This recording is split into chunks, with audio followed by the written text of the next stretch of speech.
Shalom Bapak Ibu Saudara. Mari kita mulai ibadah pada malam hari ini dengan menyanyikan pujian layak dipuji di sini.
Love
yang layak kami muliakan, Allah yang layak kami agungkan. Kami bersyukur pada sore hari ini untuk kesempatan yang masih Engkau sediakan di dalam kehidupan kami, jika hari ini kami dapat menghampiri tahta kasih karunia-Mu lewat ibadah yang disediakan di dalam kehidupan kami. Kehadiran kami hanya satu, kami ingin berjumpa dengan Tuhan. Kami ingin membangun persekutuan dengan Tuhan. Kami ingin memuliakan Tuhan, kami ingin mengagungkan Tuhan, kami ingin menyembah kepada Tuhan. Dan biarlah apa yang kami kerjakan sore hari ini boleh berkenan di hadapan Tuhan, boleh menyenangkan hatinya Tuhan. Karena itulah yang menjadi kerinduan kami. Satu perkara, kami hanya ingin menyenangkan hati Tuhan. Kau hadir di tengah-tengah kami, Kau melawat setiap kehidupan kami. Suasana surgawi bernyata di dalam kehidupan kami, cara khusus ketika kami memuji dan mengagungkan Tuhan. Terima kasih Tuhan untuk memberkati ibadah ini, mulai dari awal hingga selesainya. Kami menyerahkan hamba-Hamba-Mu yang saat ini sudah mempersiapkan diri untuk mengambil bagian di dalam pelayanan ini, baik leader singkat, pemain musik, ketua LCD, operator pembuatan YouTube maupun hamba-Mu yang akan menaburkan benih firman-Mu. Mari Tuhan Kau sucikan kami, Engkau kuduskan kehidupan kami, terlebih pengurapan dari Roh yang kudus yang Kau nyatakan dalam pelayanan kami. Enggak layak kami boleh menjadi berkat bagi sidang jemaat-Mu dan boleh berkenan di hadapan Tuhan. Saudara-saudara kami yang lain yang mungkin saat ini masih dalam perjalanan untuk menuju ke tempat ini, kiranya Tuhan jaga, Tuhan lindungi, Tuhan sertai, segera tiba di tempat ini bersama kami untuk memuliakan Tuhan. Dalam pekerjaan kuasa kegelapan yang ingin mencoba mengganggu jalannya ibadah kami, bahkan ingin berebut berkat Tuhan yang telah sediakan lewat ibadah ini, kami menyatukan hati bersama jemaat untuk memanggil nama-Mu di dalam nama Tuhan Yesus Kristus. Dalam kuasa-kuasanya bukan dari Allah dalam bentuk apapun, kami tolak, kami patahkan kuasanya di dalam nama Yesus. Roh-Mu yang kudus menguasai tempat ini, Roh-Mu yang kudus menguasai hati dan pikiran kami, sehingga berkat Tuhan lewat ibadah sore hari ini seutuhnya boleh menjadi bagian dalam kehidupan kami. Tuhan berkati setiap gereja-gereja-Mu yang saat ini sedang mengadakan ibadah yang sama seperti kami lakukan. Bagaimana Tuhan memberkati kami, Tuhan memberkati mereka semuanya, agar nama Tuhan dipermuliakan. Hanya di dalam nama Tuhan Yesus Kristus Kepala Gereja, kami serahkan segala doa kami, dan kami siap untuk memuliakan Tuhan. Terima kasih Tuhan. Terima kasih. Dalam nama Tuhan Yesus kami berdoa dan syukur. Haleluya. Amin.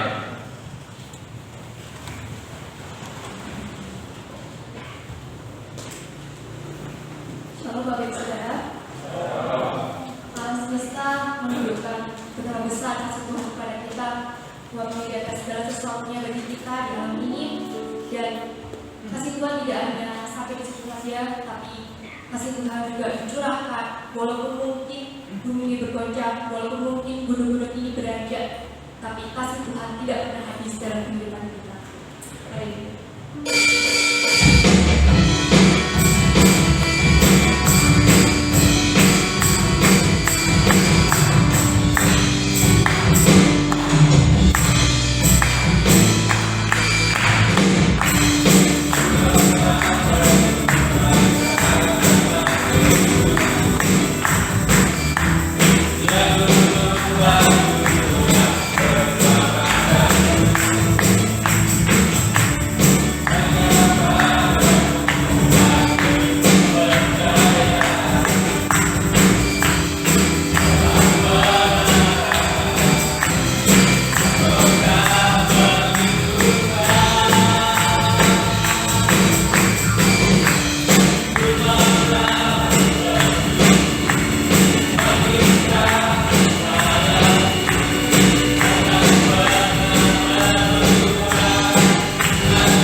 pujian yang sangat indah. Mari kita selalu berterima kasih, kita selalu bersyukur pada Tuhan karena kebaikan Tuhan tidak pernah habis dalam kehidupan kita dan tangannya selalu sanggup untuk memulihkan setiap kita yang terluka ini.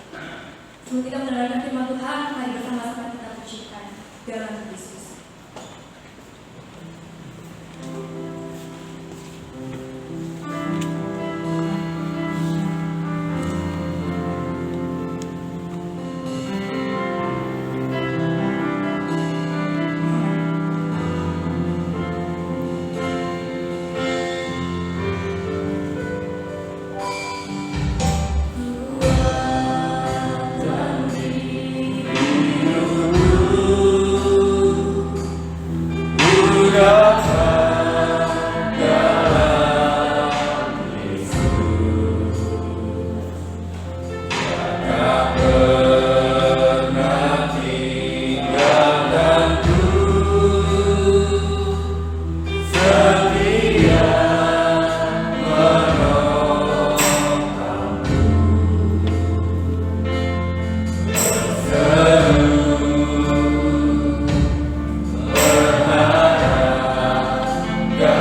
tidak ada sesuatu yang lebih indah yang harus kami ucapkan selain kami mengucapkan syukur dan terima kasih atas kasih kemurahan Tuhan yang telah dinyatakan dalam kehidupan kami, di mana Tuhan Engkau menuntun kami sepanjang hari ini Tuhan.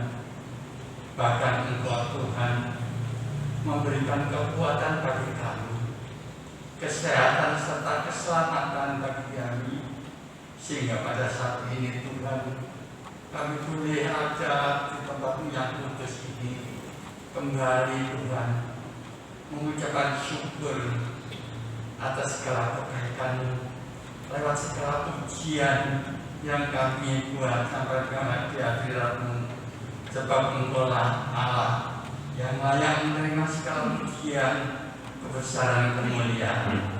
Terima kasih Tuhan atas kehadiran-Mu yang boleh kami rasakan. Terima kasih. Sekarang kami akan menerima kebenaran firman-Mu lewat hamba-Mu yang telah Tuhan percayakan.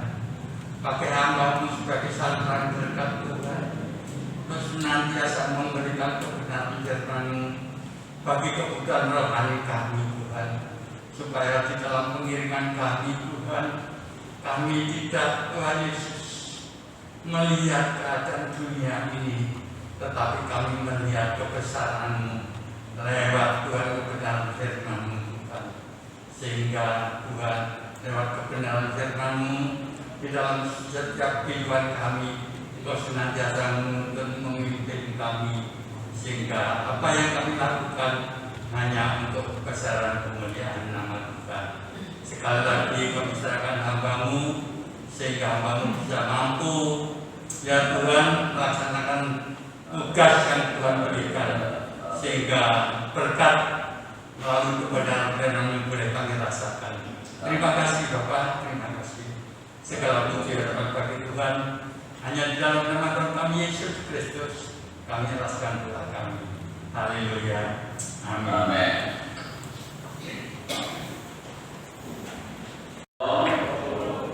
Salam sejahtera di dalam kasih Tuhan kita Yesus Kristus. Hanya oleh karena anugerah dan kemurahan Tuhan pada malam ini kita dipertemukan kembali lewat ibadah PA yang Tuhan sediakan di dalam kehidupan kita. Dan PA kita saat ini masuk di dalam pasal yang ketiga dalam 1 Petrus ayat yang ke-9 dan ayat yang ke-10 berbicara masalah perkataan. Langsung saja kita buka 1 Petrus pasal yang ketiga, 1 Petrus 3 ayat 9 dan ayat yang ke-10. Demikian firman Tuhan. Dan janganlah membalas kejahatan dengan kejahatan atau caci maki dengan caci maki, tetapi sebaliknya hendaklah kamu memberkati. Karena untuk itulah kamu dipanggil, yaitu untuk memperoleh berkat. Ya, luar biasa yang Tuhan sediakan dalam hidup kita. Sebab siapa yang mau mencintai hidup dan mau melihat hari-hari baik, dia harus menjaga lidahnya terhadap yang jahat dan bibirnya terhadap ucapan-ucapan yang menipu. Puji Tuhan. Jadi ayat ini berbicara masalah perkataan. Jadi Tuhan itu sampai memperhatikan apa yang kita katakan, apa yang kita ucapkan. Dan saya percaya tidak ada seorang pun yang tidak ingin melihat hari-hari depan yang baik.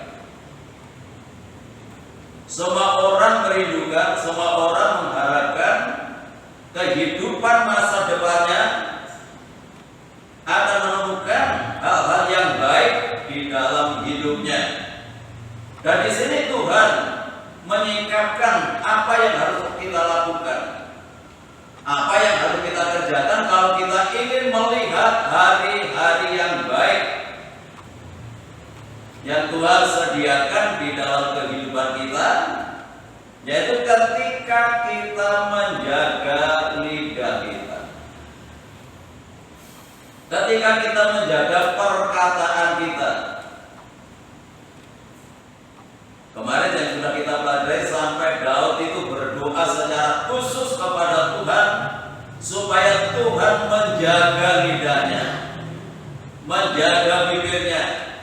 Sehingga apa yang dia katakan, apa yang dia ucapkan itu tidak salah di hadapan Tuhan. Apa yang dikatakan, apa yang diucapkan boleh menjadi berkat bagi orang lain. Diawali dengan jangan membalas kejahatan dengan kejahatan. Jadi kalau kita dijahati mungkin lewat perkataan kita tidak boleh balas. Ini memang tidak mudah. Siapapun orang punya harga diri, apalagi kalau sudah tersentuh harga dirinya.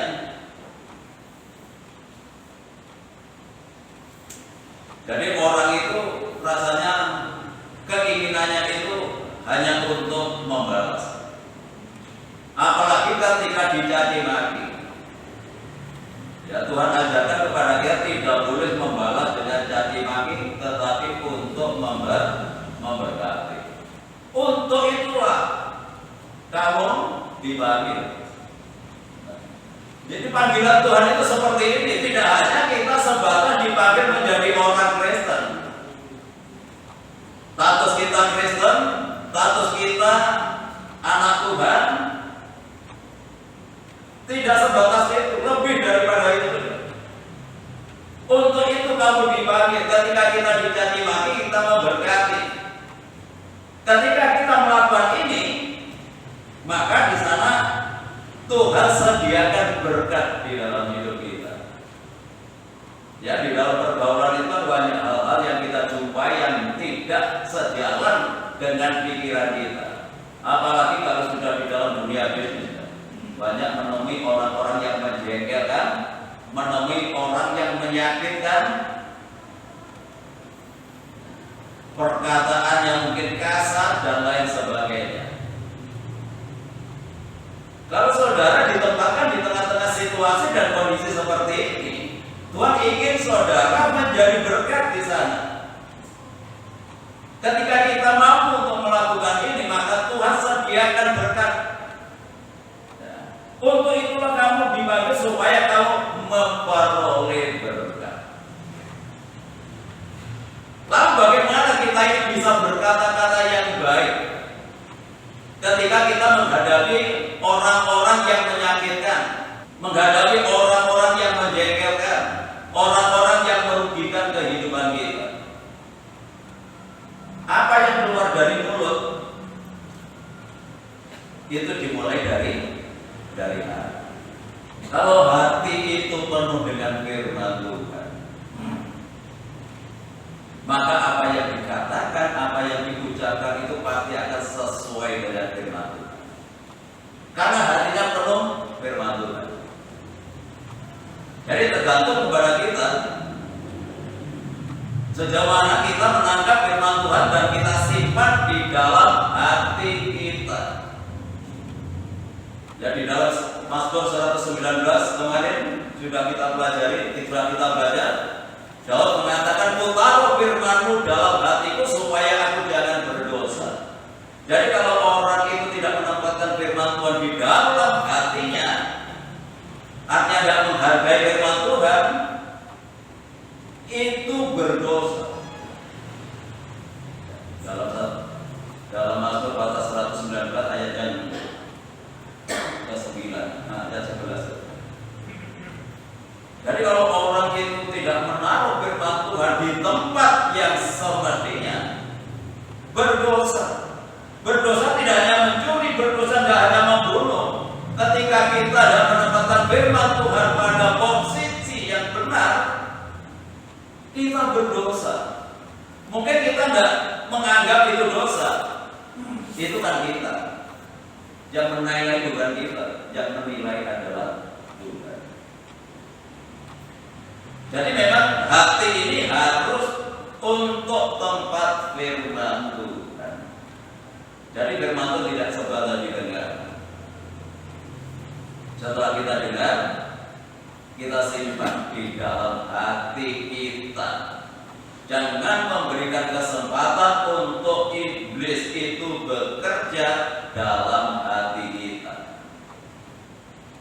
Kalau orang itu hatinya penuh dengan firman Tuhan, tidak ada kesempatan untuk yang lain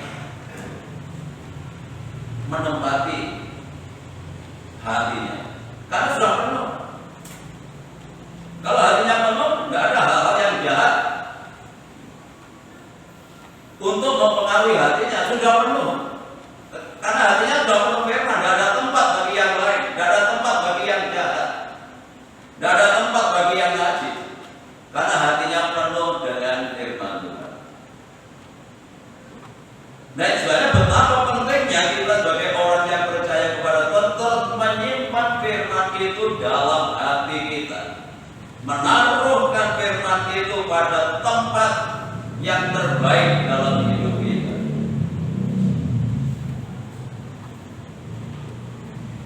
Dan firman itu adalah Allah itu sendiri. Dan dalam Yohanes 1 ayat 1, pada mulanya adalah firman. Firman itu bersama-sama dengan Allah dan firman itu adalah Allah. Sebabnya kalau kita menghargai, menghormati Allah, itu pasti akan menghormati firman-Nya. Dan kita tempatkan di dalam hidup kita yang terbaik, yaitu hati kita. Ya, puji Tuhan. Dalam Injil Lukas pasal yang ke-11, mari kita baca. Injil Lukas pasal yang ke-11. Ini hati yang tidak menyimpan firman, atau hati yang tidak dikuasai oleh firman Tuhan, berarti memberi celah bagi kuasa kegelapan untuk menempati hati itu. Jadi Lukas pasal 11 ayat yang ke-24.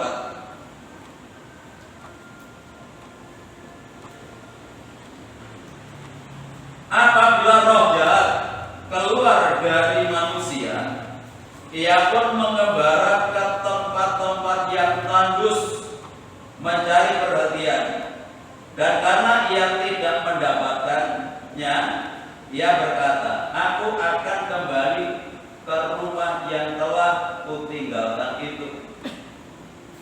Maka pergilah ia dan mendapati rumah itu bersih, tersapu, dan rapi, teratur. Lalu ia keluar dan mengajak 7 roh lain yang lebih jahat daripadanya, dan mereka masuk dan berdiam di situ. Maka akhirnya keadaan orang itu lebih buruk daripada keadaannya semula. Jadi ketika roh jahat itu keluar dari seseorang, ketika kita percaya kepada Tuhan, Tuhan membebaskan kita dari belenggu kuasa-kuasa kegelapan atau roh-roh jahat ini. Berarti kita bebas, kita nggak diikat oleh kuasa kegelapan. Bersih. Sama seperti ayat ini mengatakan, ya, apabila roh jahat keluar dari manusia, ia pun mengembara, nggak ada tempat di dalam hatinya, sudah dibersihkan. Jadi ketika kita percaya kepada Tuhan, hati kita dibersihkan, kita disucikan, kita dikuduskan lewat kuasa darah Yesus, tanpa kita berbuat apa-apa. Sudah saya katakan itu adalah penyucian yang fasih. Kita tidak berbuat apa-apa, Tuhan Yesus yang melakukan itu lewat pengorbanannya di atas kayu salib, lewat kuasa darahnya kita disucikan dari dosa apapun, baik dosa warisan, dosa keturunan maupun dosa perbuatan. Kita disucikan, kita dibersihkan.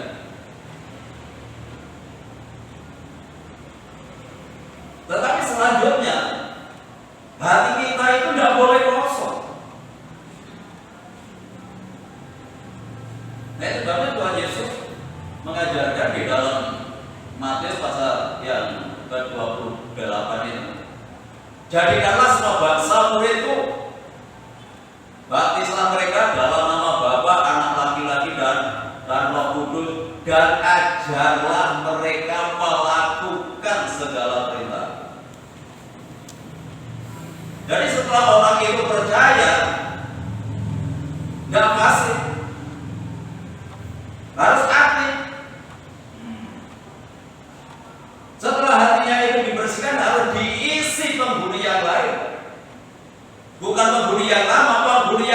yaitu firman Tuhan.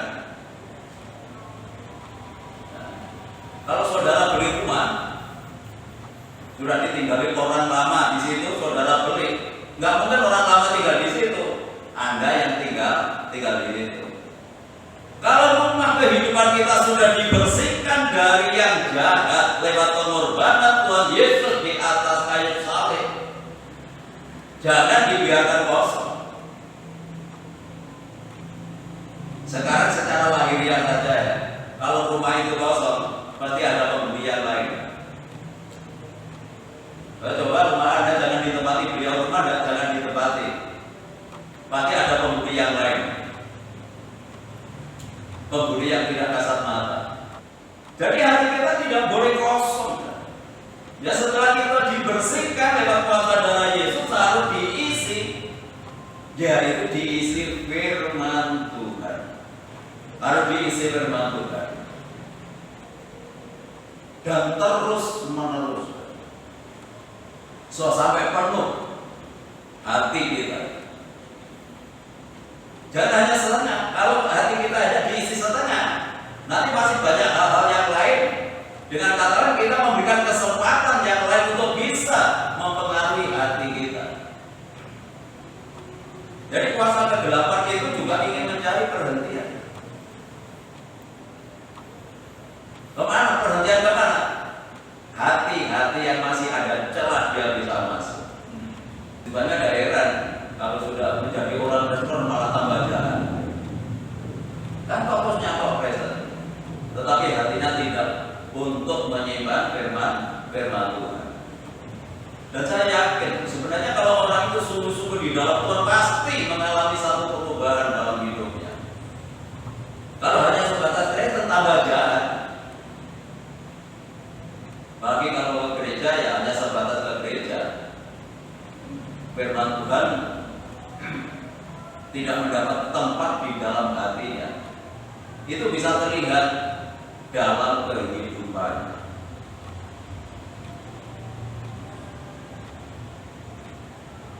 Jadi jangan dibiarkan hati kita itu kosong.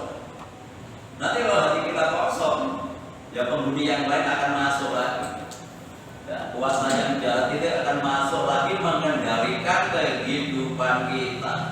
Kalau dasar hatinya sudah jahat, apa yang diucapkan, apa yang keluar, itu juga kejahatan.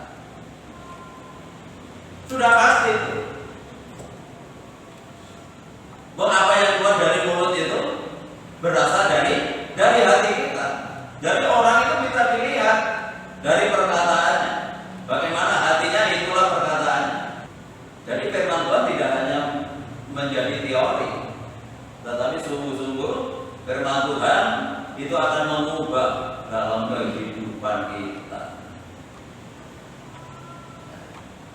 Dan ini sekolah kehidupan itu harus terus menerus.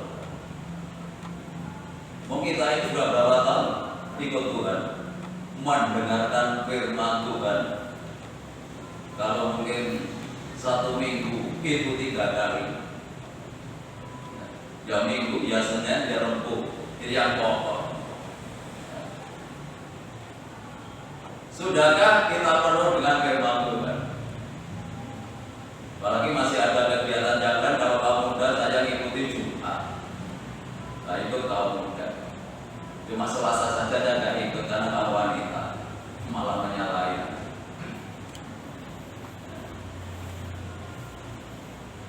Ya puji Tuhan. Kenapa kita tuh harus terus didorong ya untuk mendengarkan firman Tuhan supaya hati kita tuh penuh firman Tuhan. Ya. Ketika hati kita penuh firman Tuhan, apa yang keluar dari hati kita itu adalah perkataan-perkataan yang baik. Ya. Bukan perkataan yang melemahkan orang lain. Bukan perkataan yang menyinggung perasaan orang lain, tetapi perkataan yang membangun, perkataan yang memotivasi, perkataan yang menghibur. Itu yang seharusnya keluar dalam kehidupan kita sebagai orang yang percaya kepada Tuhan.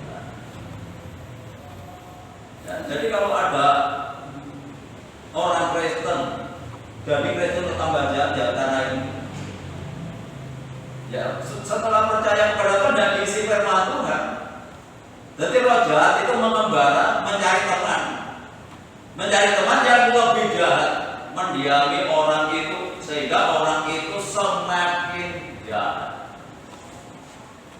Jadi bukan Tuhan Yesus yang ada dalam hatinya, bukan firman Tuhan yang ada dalam hatinya, tetapi roh jahat itu yang mendiami hatinya sehingga membuat orang itu semakin jahat.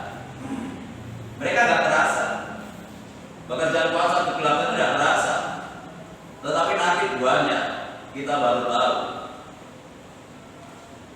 Kalau kita dikendalikan kuasa kegelapan, kita dikendalikan roh jahat ini tidak mau masuk neraka sendiri, menyesatkan manusia itu supaya manusia juga ikut. Jadi ada temannya. Kalau saya masuk neraka itu ada yang temani, tidak saya sendirian. Kita harus memperhatikan cara kerja kuasa kegelapan seperti itu. Ya. Kalau saudara ingin sukses, ingin kaya, kuasa kegelapan bisa membuat kita sukses, membuat saudara kaya, membuat saudara berhasil. Kalau masalah materi dia sanggup, masalah kesembuhan dia bisa lakukan itu. Hanya satu yang nggak bisa membawa manusia masuk dalam kerajaan surga. Nah, jadi kalau hanya sukses dia bisa. Bagilah pengusaha supaya semakin maju usahanya, sanggup ya. Ya, tetapi setelah itu kita akan menjadi budaknya untuk selamanya. Apalagi kalau sudah mengikat sebuah perjanjian, maka ada yang dikorbankan. Tuhan sudah memberikan jalan bagi kehidupan kita menjadi anak Tuhan yang diberkati, yaitu ketika kita dapat menjaga lidah kita. Nah, sebabnya ada pepatah mengatakan lidah itu memang tak bertuan. Ya, jadi memang susah untuk berkata-kata yang baik ketika kita disakiti, ketika kita dirugikan. Tidak mudah untuk kita memberkati, untuk kita bisa memberikan perkataan yang menghibur mereka. Sekarang saja, ya kalau perkataan kita menyinggung orang lain, itu ada hukumnya. Pelecehan nama baik itu bisa dilaporkan. Itu cara hukum. Nah, itu sebabnya kita berhati-hati dalam kehidupan ini. Bukan karena takut dihukum, bukan, tapi takutlah akan Tuhan. Karena ini firman Tuhan yang harus kita lakukan, firman Tuhan yang harus kita kerjakan. Bilangan pasal yang ke-13. Ini perkataannya gak membangun. Kenapa? Karena hatinya gak penuh dengan firman Tuhan. Bilangan pasal 13 ayat yang ke-30.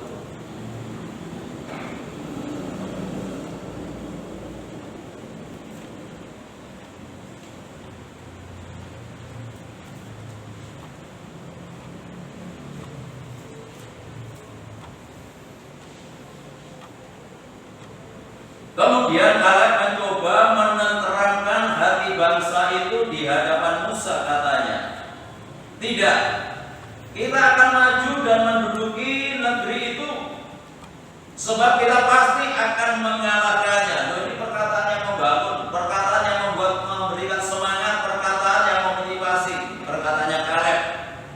Ya, tetapi orang-orang yang pergi ke sana bersama-sama dengan dia berkata, kita tidak dapat maju menyerang bangsa itu karena mereka lebih kuat daripada kita. Juga mereka menyampaikan kepada orang Israel kabar busuk, perkataan yang busuk, membuat orang takut tentang negeri yang diintai mereka dengan berkata, negeri yang telah kami lalui untuk diintai adalah suatu negeri yang memakan penduduknya dan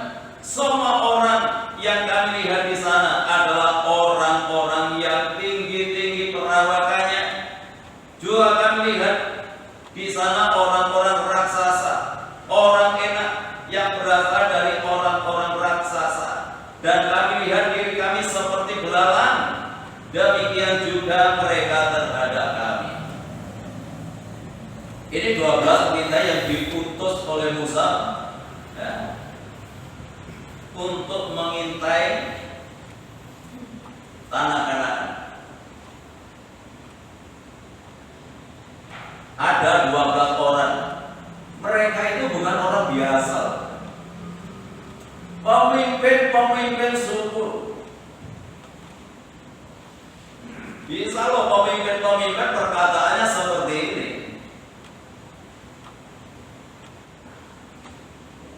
Di sini kan banyak pemimpin keluarga.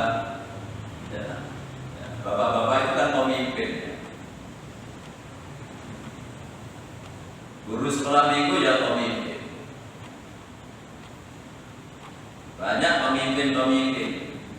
Kita adalah orang-orang yang dipilih. Kita orang-orang yang dipercayakan sesuatu oleh Tuhan, mendapatkan satu tugas. Sama seperti orang-orang ini, ada 12 ini bukan orang sembarangan, tapi kepala-kepala suku, pemimpin. Tetapi hanya 2. Mereka melihat yang sama, tetapi pola pikir mereka yang nggak sama. Padahal negeri itu sudah dijanjikan oleh Tuhan bahwa bangsa Israel akan masuk ke tanah Kanaan karena itu sudah dijanjikan oleh Tuhan. Nah, kenapa yang 10 suku ini kok melihat sesuatu yang berbeda dengan Kaleb dan Yosua?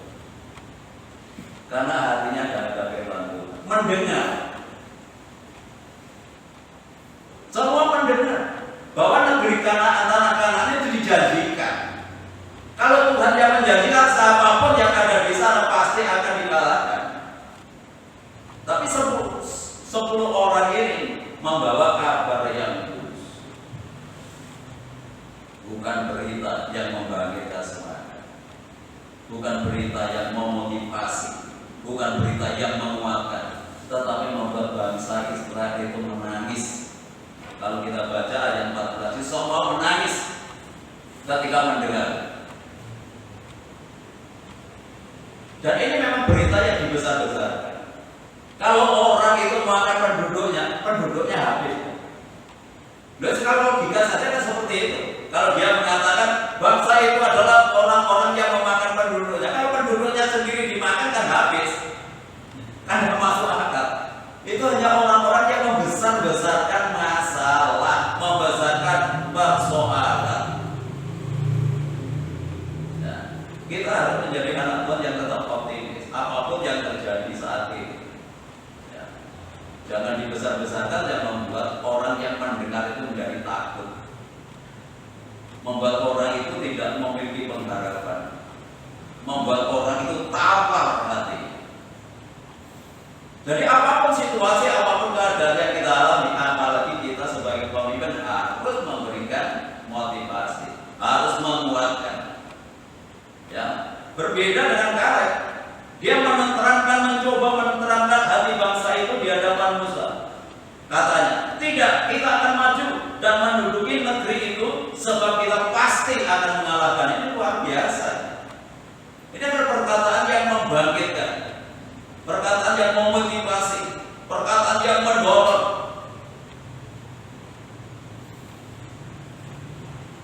Tetapi tidak mempengaruhi. Yang mempengaruhi ada 10 orang yang negatif. Ya. Di sana disebutkan perkataan yang busuk. Kenapa bisa seperti ini? Walaupun mendengar firman yang sama, bahwa tanah Kanaan itu disediakan bagi bangsa Israel. Karena ada di dalam hatinya firman. Karena hatinya kosong. Hatinya tidak terisi firman Tuhan, sehingga mengalami ketakutan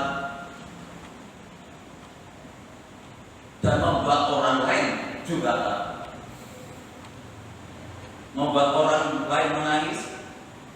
Bahkan bangsa Israel kalau dalam pasal 14 ingin kembali ke Mesir. Jadi lewat perkataan orang itu bisa mundur.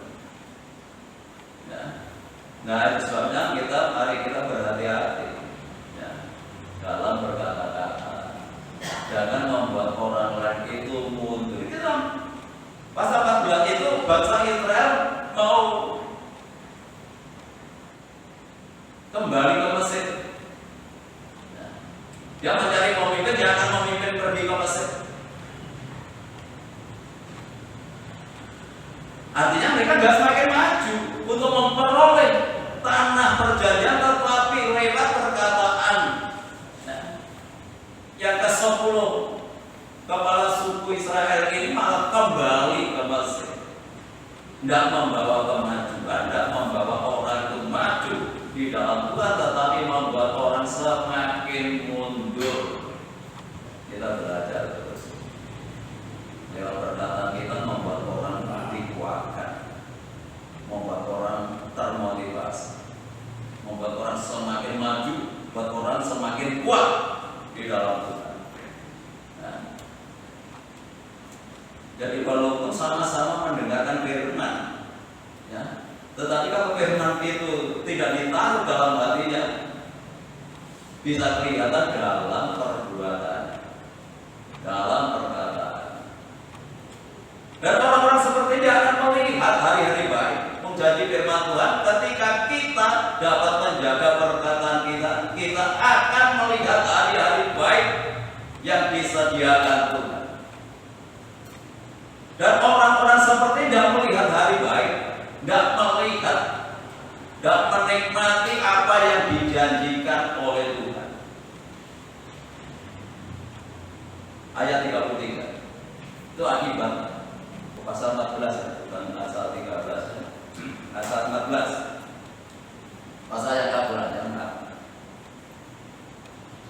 Ini akibatnya. Ayat 33, pasal 14. Dan anak-anakmu akan mengembara sebagai penggembala di padang gurun 40 tahun lamanya, dan akan menanggung akibat ketidaksetiaan sampai bangkaimu habis di padang gurun, sesuai dengan jumlah hari yang kamu mengintai negeri itu, yakni 40 hari.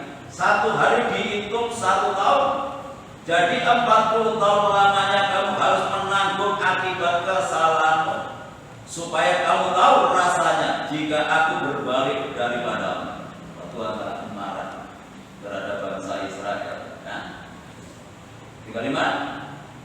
Aku Tuhan yang berkata demikian. Sesungguhnya aku akan melakukan semuanya itu kepada segenap umat yang jahat ini, yang telah bersepakat melawan aku. Di padang gurun ini mereka akan habis, dan disinilah mereka akan mati. Adapun orang-orang yang telah disuruh Musa untuk mengintai negeri itu, yang sudah pulang dan menyebabkan segenap umat itu bersungut-sungut kepada Musa dengan menyampaikan kabar busuk tentang negeri itu, orang-orang itu mati kena tulah di hadapan Tuhan. Tetapi yang tinggal hidup dari orang-orang yang telah pergi mengintai negeri itu hanyalah Yosua bin Nun dan Kaleb bin Yefune. Habis. Jangan mengerikan. Jadi firman Tuhan itu ya dan kami.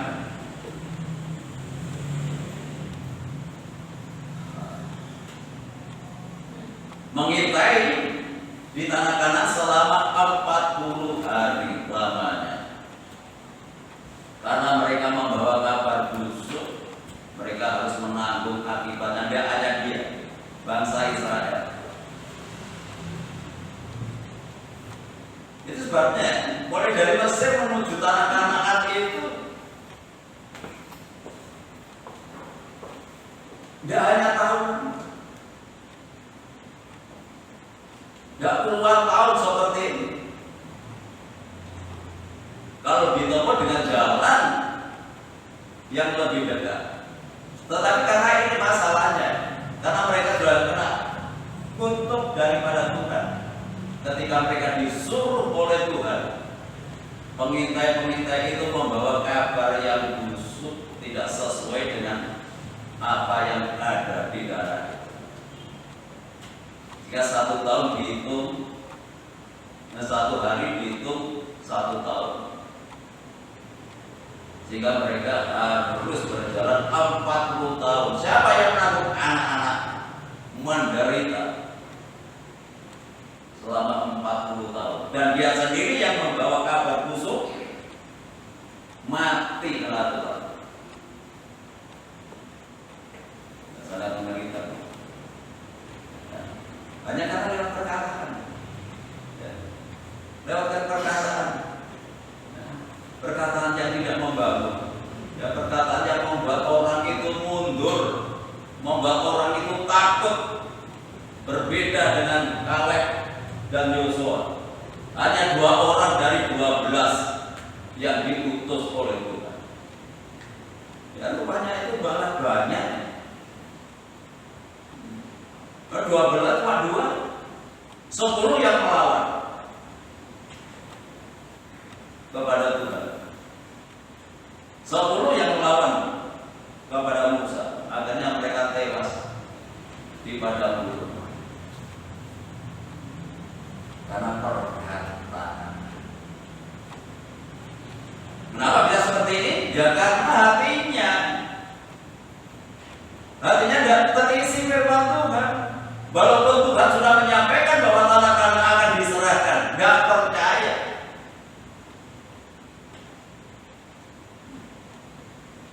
Mungkin dia pakai logikanya. Kalau melihat bangsa Kanaan, mereka bangsa yang sudah maju, mungkin perlengkapan senjatanya sudah lengkap, berbeda dengan bangsa Israel. Mereka adalah orang yang nggak pernah terlatih perang di padang gurun.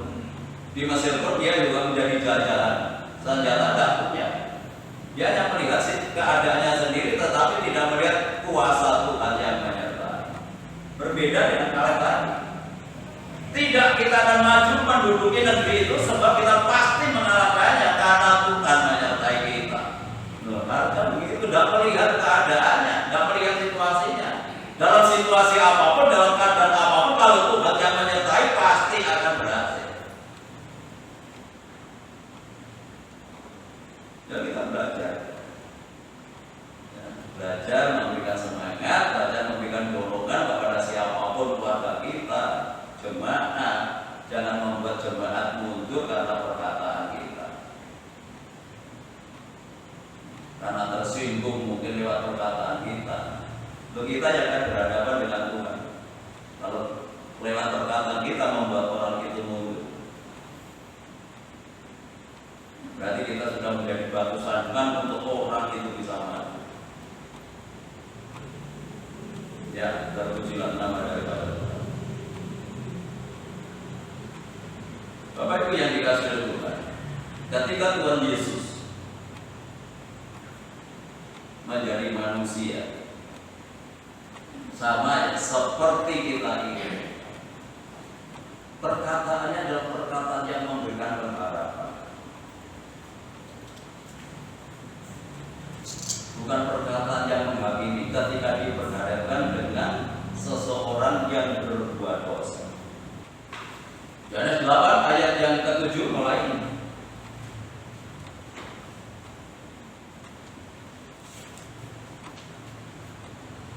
Ini ketika orang-orang Farisi, ahli-ahli Taurat, membawa seorang perempuan yang kedapatan berbuat zina dihadapkan kepada Tuhan. Bagaimana Tuhan meresponi wanita ini? Ayat 7 ya, langsung aja kita baca ayat 7.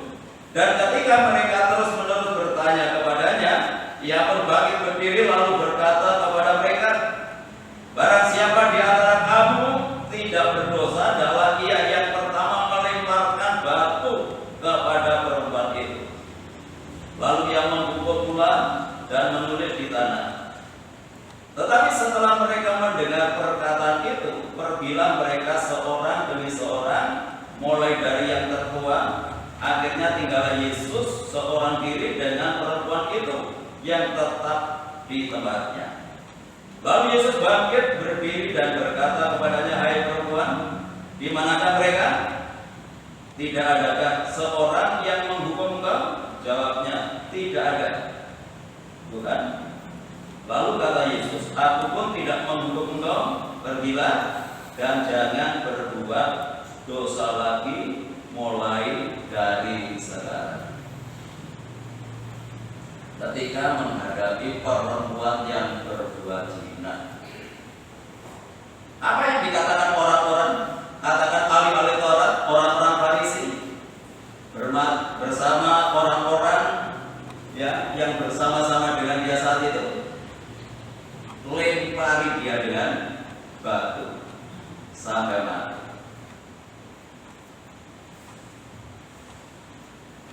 Ya, ini perkataan yang membunuh. Ya mungkin kita tidak melempari orang dengan batu, tapi perkataan kita perkataan yang membunuh karakter orang lain. Sebabnya kita ini supaya berhati-hati dalam berkata-kata, apalagi dengan keluarga, kadang-kadang dengan anak kita. Nah, kita seringkali ketika anak-anak kita yang mungkin mendapatkan nilai yang tidak memuaskan kita, goblok, itu sama dengan melempari batu. Mulai nggak pecus, itu kan membunuh karakter namanya. Dalam dunia pendidikan, nggak ada anak itu bodoh. Yang ada anak itu tidak mau belajar. Nah, kalau nilainya jelek bisa diatasi dengan jalan belajar. Jadi kalau anak kita itu nilainya jelek, nilainya tidak bagus, bukan dia bodoh, kurang belajar. Ya didampingi supaya anak itu mau belajar. Apalagi sekarang itu tantangannya jauh lebih besar. Anak belum sekolah sekarang pertanyaannya juga HP. Ya. Saya ini punya HP pertama itu dikasih saudara nikah Nokia, saya mau upload. Sampai ini kata saudara, beli nggak bisa. Waktu itu. Dan untuk lain-lain kan nggak bisa ya. Bisa untuk SMS, untuk memanggil. Kalau sekarang kan berbeda. Itu sudah tidak laku lagi HP seperti itu. Sekarang ini Android. Anak belum sekolah pegangannya juga Android. Mungkin kalau diminta bisa tukaran sama mamanya. Karena sudah kecanduan anak-anak sekarang. Jadi kita ya harus menjadi orang tua yang bijak. Kalau menghendaki anak-anak kita, anak-anak yang berprestasi. Jadi jangan kita katakan bodoh dan kita katakan goblok. Tidak ada anak yang bodoh itu tidak ada. Hanya kurang mau belajar. Kelemahan anak-anak sekarang itu tidak mau membaca. Dan bagaimana orang itu bisa mengerti kalau tidak mau membaca? Semua serba instan maunya. Nah, juga mulai diajar untuk mau membaca. Ya, gitu kan. Jadi berbeda dengan apa yang disampaikan oleh Tuhan. Ketika menghadapi hal yang sama, wanita yang berbuat zina, orang Farisi, ahli Taurat, ini orang-orang yang paham dengan hukum. Dan masyarakat yang lain itu kan hanya mengikuti saja apa yang dikatakan ahli Taurat dan orang Farisi. Ini kalau menurut hukum Musa dia katakan wanita yang berbuat zina ini harus dilempari dia dengan batu. Lalu Tuhan mengatakan,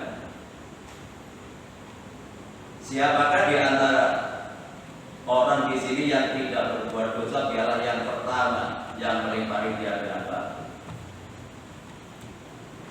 Artinya kan sama-sama. Sama-sama apa? Sama-sama dosanya, hanya berbeda.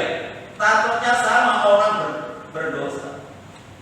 Mungkin saya dengan saudara dosanya berbeda.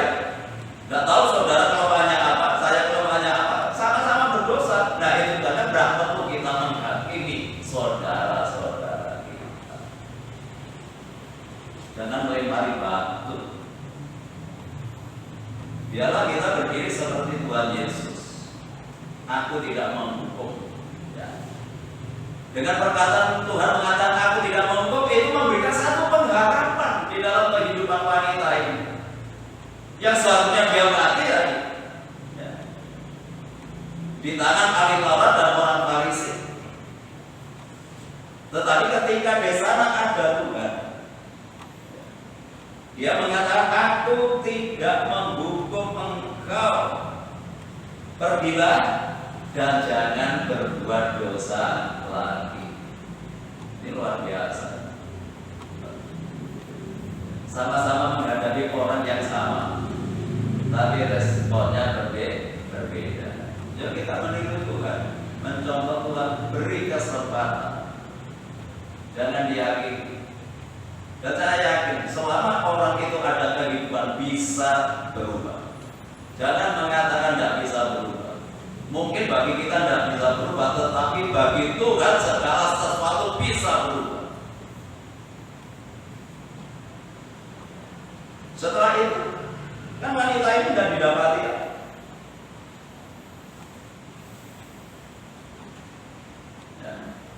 Jadi kalau mungkin saudara menghadapi istri, menghadapi suami, menghadapi anak, sudah percayalah ya, bahwa dia bisa berubah. Kalau saudara mengatakan tidak berubah, dia tidak berubah benar. Sesuai dengan iman. Di dalam Tuhan segala sesuatu itu bisa berubah. Ya, jadi ketika kita menghadapi orang-orang seperti ini, ya, yuk kita belajar tidak menghakimi, belajar memberikan pengharapan, belajar memberikan kesempatan orang lain untuk berubah. Itu yang dilakukan oleh Tuhan. Dengan perkataan Tuhan, wanita ini timbul pengharapan, timbul keinginan untuk bisa berubah. Ya sama seperti wanita Samaria yang banyak suaminya, seorang perempuan yang banyak suaminya. Begitu ketemu Tuhan, berubah menjadi berkat. Segairah itu percaya berterlewat perempuan ini. Jadi seseorang itu bisa berubah. Kalau mungkin hari ini belum, tinggal tunggu waktu saja. Mungkin dia akan dipakai oleh Tuhan lebih daripada kita. Sama seperti perempuan. Jadi segala sesuatu bagi Tuhan itu mungkin.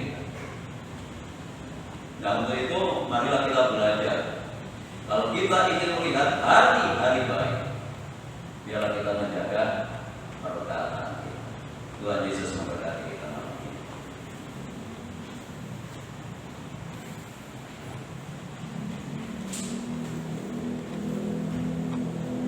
Kita menyanyikan satu pujian. Aku mengasihi Tuhan Yesus. Biarlah setiap kebenaran firman Tuhan kita taruh di dalam hati kita, dan supaya hidup kita selalu dituntun, dibimbing lewat firman Tuhan, sehingga tidak memberikan celah bagi yang jahat menguasai hati kita.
supaya kita boleh melihat hari-hari yang baik yang Tuhan sediakan di dalam kehidupan kita.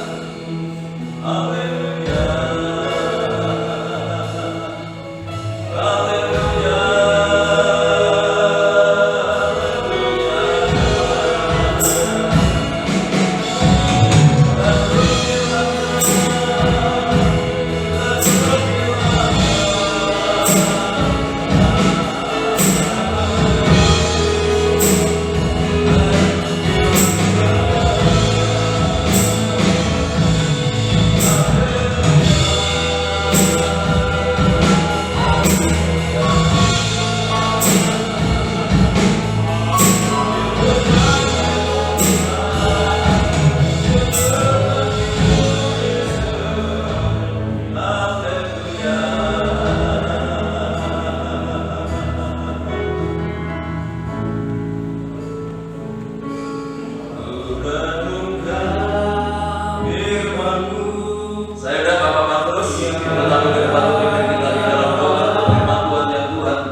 Bersyukur kepada Bapa di dalam nama Yesus.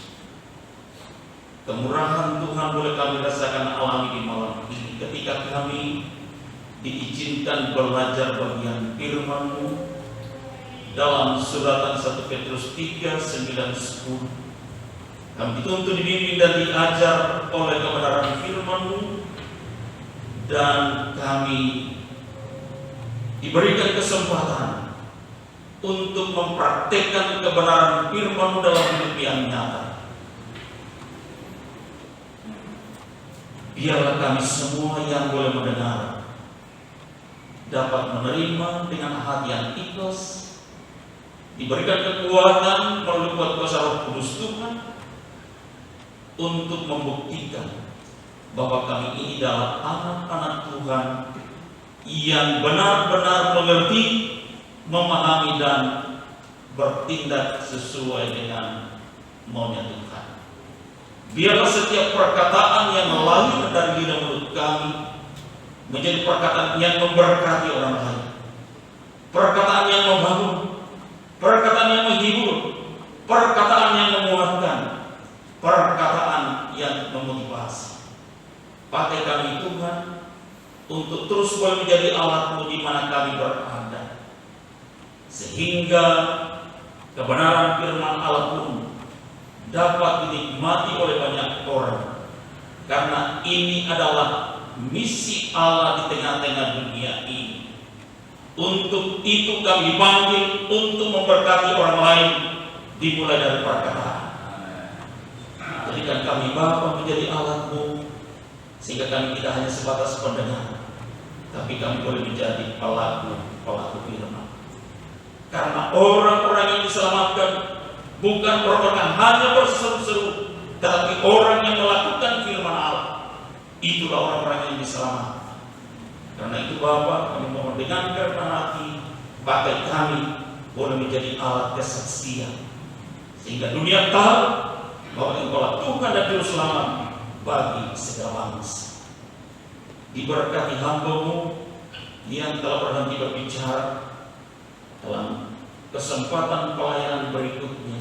Tuhan pakai lebih dan boleh menjadi berkat bagi banyak orang.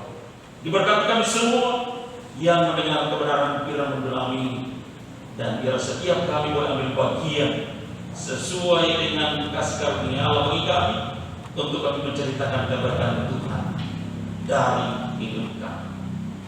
Ini kami Bapa yang bersyukur karena kebenaran firman telah melawat hidup kami, memberikan kekuatan semangat, bahkan dorong bagi kami untuk terus maju di ladang pekerjaan Tuhan. Di dalam nama Tuhan Yesus yang sudah berfirman, kami bersyukur. Haleluya.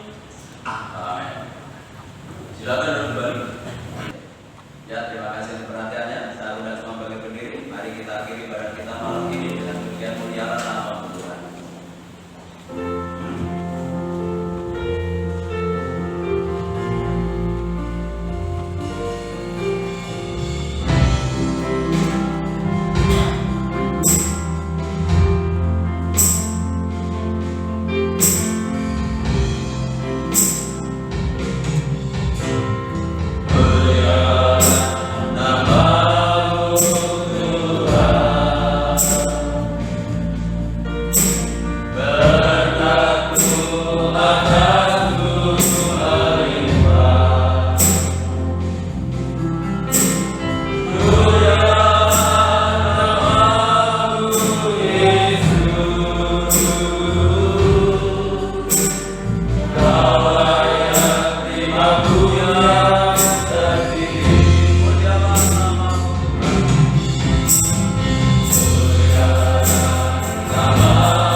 Sebelum kami tinggalkan tempat ini, kami menyerahkan untuk kesehatan Ibu Gembala, serahkan untuk Ibu Aminah, untuk Ibu Mesbia, untuk Ibu Soleman, Ibu Yakob, Ibu Bonisa ke dalam tangan-Mu. Ya Tuhan, tetapkan memberi dengan kekuatan dan kesehatan. Kami menyerahkan saat ini untuk Ibu Wiwi yang dirawat di Rumah Sakit Gatu ke dalam tangan-Mu. Walaupun saat ini sudah ditangani secara medis, namun di atas semuanya itu kami tetap menyerahkan kepada Tuhan dan mengandalkan kuasa Tuhan yang kami yakini lebih dari apa yang saat ini sedang dikerjakan. Untuk itu, mari Tuhan, Engkau nyatakan kuasa-Mu, ulurkan tangan-Mu, jamah Ibu Wiwi di dalam nama Tuhan Yesus Kristus. Angkat segala sakit penyakitnya, dan Tuhan anugerahi dengan kekuatan dan kesehatan. Untuk keluarganya, Tuhan tetap memberikan kekuatan dan kesehatan. Terima kasih Tuhan, berkati lingkungan kami, kota kami, bangsa dan negara kami. Tuhan, dengan ketenangan, kedamaian dan kesejahteraan, Bapak Presiden bersama wakil dan jajarannya, Tuhan memberkati dengan hikmat yang daripada Tuhan supaya dapat membawa bangsa ini ke arah yang lebih baik lagi. Tuhan, Bapak-Mu yang sudah melayani pekerjaan malam hari ini, Tuhan memberkati mereka semuanya, bahkan semakin memperindah pelayanannya di hari-hari yang akan datang.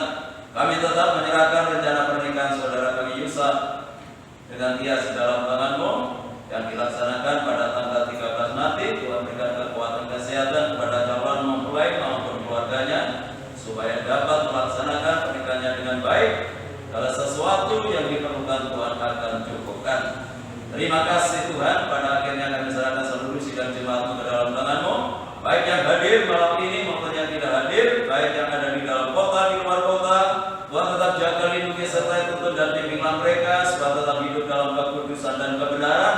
Dimanapun mereka berada, selalu membawa nama Tuhan dipermuliakan. Taruhkan hati yang setia, mengasihi Tuhan, takut akan Tuhan.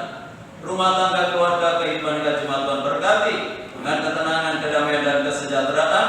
Segala usaha, pekerjaan, tugas dan tanggung jawab yang mereka lakukan, Tuhan buat berhasil. Peliharakan seluruh jemaat-Mu dalam kasih-Mu. Tidak ada rumah tangga anak-anak-Mu yang hidup di dalam kekurangan. Anak-anak yang duduk di bangku sekolah mulai dari playgroup sampai perguruan tinggi, berkat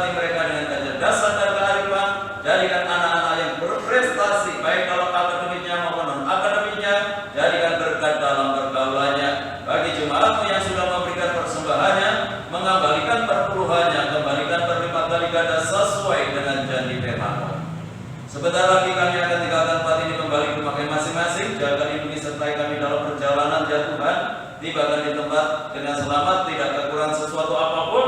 Kembalikan kami dalam kegiatan ibadah yang akan datang dalam keadaan yang lebih baik dari malam hari ini. Bapak Ibu Saudaraku yang dikasihi oleh Tuhan, sekarang pulanglah. Terimalah berkat, damai sejahtera dari Allah Bapa, kasih karunia-Nya dari Tuhan Yesus Kristus, dan lewat persekutuan Roh-Nya yang kudus menyertai dan memberkati kita mulai malam hari ini sampai Maranatha Tuhan Yesus datang kembali. Dalam nama Tuhan Yesus kami berdoa dan ucap syukur yang diberkati Tuhan. Mari bersama